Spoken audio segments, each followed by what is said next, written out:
Hello friends, बरायबाय Bodo Job Info official YouTube channel दा बे समाव latest update मोननै गोदान साख्रि 2 lakh Grade 3 Grade 4 Assam Police ADRE 3.0 TET आरो लोगोसे गोबांथार पोस्ट दङ बेनो जाबाय गोदान साख्रि Vacancy आरो लोगोसे PM Kisanनि 22 किस्ति बा जिनोखि आबादारि नोंथांमोननि 22 किस्ति सोनाय official date ओंखारबाय जों बेखौ नायगोन लोगोसे मदि बिथां आरो अमित शाह फैगोन आसामाव आरो दा बावैनो क'क्राझार थांगासिनो दङ दा बेखायनो भिडिअखौ नोंथांमोना जोबजासिम नाय जाय नोंथांमोना नैबे बड' जब इनफो अफिसियेल इउटुब चेनेलाव गोदान साबस्क्राइब खालामना ला जाहाथे लेटेस्ट साख्रिनि आपडेट एबा राङारि अनसुंथाइनि आपडेट नोंथांमोना बर' रावजों मोननो हायो दा गोबाव खालामा जों थांग्रोनो फार्स्टआवनो बेनो जाबाय PM किसाननि अफिसियेल डेट So दायो जों फैबाय PM किसाननि अफिसियेल वेबसाइटआव आरो फैनाय लोगो लोगो स' नोंथांमोना बेबायदि मोनसे मोनगोन लिंकआ दङ डिसक्रिप्शनाव चेक खालामबानो जाबाय आरो फैनाय लोगो लोगो बेनि अफिसियेल डेटआ ओंखारबाय नो अके नोंथांमोननि बेनो जाबाय किस्ति दा बे किस्तिया जाबाय नोंथांमोननि 22 किस्ति जेराव आबादारिफोरा फार्मार्सफ्रा गोबां नेदोंमोन ना दा बेखौ सोसिगोन 13 मार्चआव आरो बेनो जाबाय गुवाहाटीनिफ्राय सोनाय जागोन डेट मिन्स मा मदि बिथाङा फैगोन आसामाव आरो लोगोसे क'क्राझाराव थांगोन नोंथांमोना नुगोन आरो बिथांखौहाय जायखिजाया एन्ड बेनिफ्राय फिन खनसेबाव 15 मार्चआव आरोबाव अमित शाह फैगोन अके मदि बिथाङा 13-14 मार्चआव आसामाव थागोन बेनिफ्राय अखानायै 15 मार्चआव जेनेखि अमित शाह हम मिनिस्टार बिथाङाबो आसामाव फैगोन मानोना आसामाव इलेक्सन दङ दा बेनिखायनो जायफ्रा मोननो गोनां राङारि अनसुंथाइ नोंथांमोननि एकाउन्टआ गासैबो एक्टिभ खालामना ला जुदि बेंकफोराव KYC नांदोंबा थ' नोंथांमोना KYC होना ला जाहाथे रांखौहाय नोंथांमोना 2000 बेखौ मोननो हायो आरो दा बेनो जाबाय PM किसान स्किम आरो बे PM किसान स्किमा आसामाव इलेक्सन देरहानाय जेननायजों खोथा गैया बेयो थाबाय थागोन मानोना बे जाबाय सेन्ट्रेल गभर्नमेन्टनि स्किम जेराव नोंथांमोननो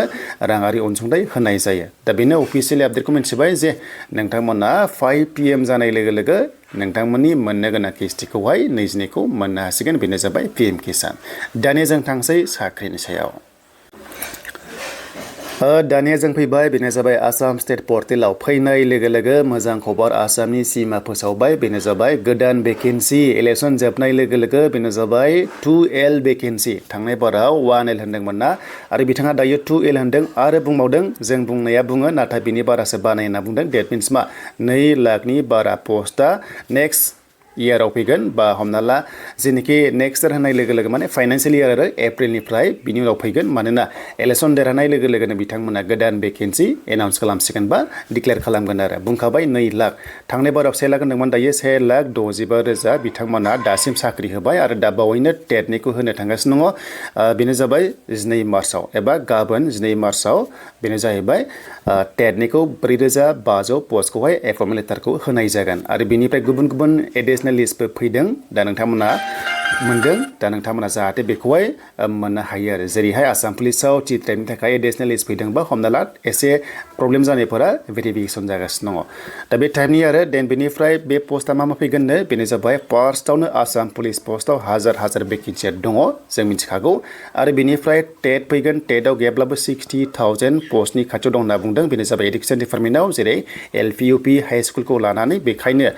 डिलेड BEd खालामनायफोरा मोजां चान्स नेक्स्टआव डाइरेक्ट टेट काम रिक्रुटमेन्ट टेस्ट जानाय चान्सआ दङ LP UP लेभेलावबो मानोना टेट खालामबाय थाबा गोबां प्रब्लेम जायो नालाय बेखायनो डाइरेक्ट टेट काम रिक्रुटमेन्ट टेस्ट जानाया चान्सआ दंसै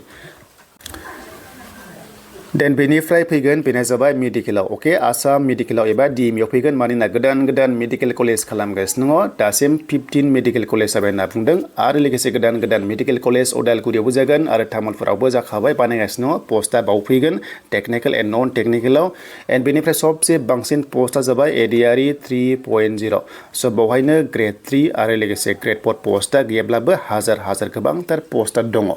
दा बेखायनो जायफ्रानोखि प्रेक्टिस खालामाखै स' नोंथांमोना लासै खालामबाय थाखादो गोबांथार पस्ट फैगासिनो दङ आरो आसाम पुलिसाव दा पस्ट फैखाबाय आरो बे पस्टआ बारायनाय चान्सआ दं आरो कमान्ड' पस्टखौ बारायगोन होननानै एनाउन्स खालामखाबाय स' बेखायनो आसाम पुलिसाव जायफ्रानोखि एप्लाइ खालामदों कमान्ड' पस्टआ बारायगोन टेनसन गैया दा बेनो आरो नोंथांमोननि मोजां खबरा 2 लाख साख्रि फैगासिनो आपकामिंआव इलेक्सन देरहानाय लोगो लोगो बिथांमोना साख्रिखौ भेकेन्सिखौ डिक्लेयार खालामखागोन बेनो जाबाय एडिआरइ 3.0 नाथाय बिथांमोना बुंदों जे खनसेनो 2 लाख भेकेन्सिखौ होआ माने नेक्स्ट सरकारा 5 इयार्स थायो नालाय बेनि गेजेरावनो लासै लासै माने होलांबाय थागोन आरो जेरै 30,000 40,000 इयारलि बेबादि टाइपनि साख्रिखौ होलांबाय थागोन दा बेनो नोंथांमोननि थाखाय लेटेस्ट आपडेट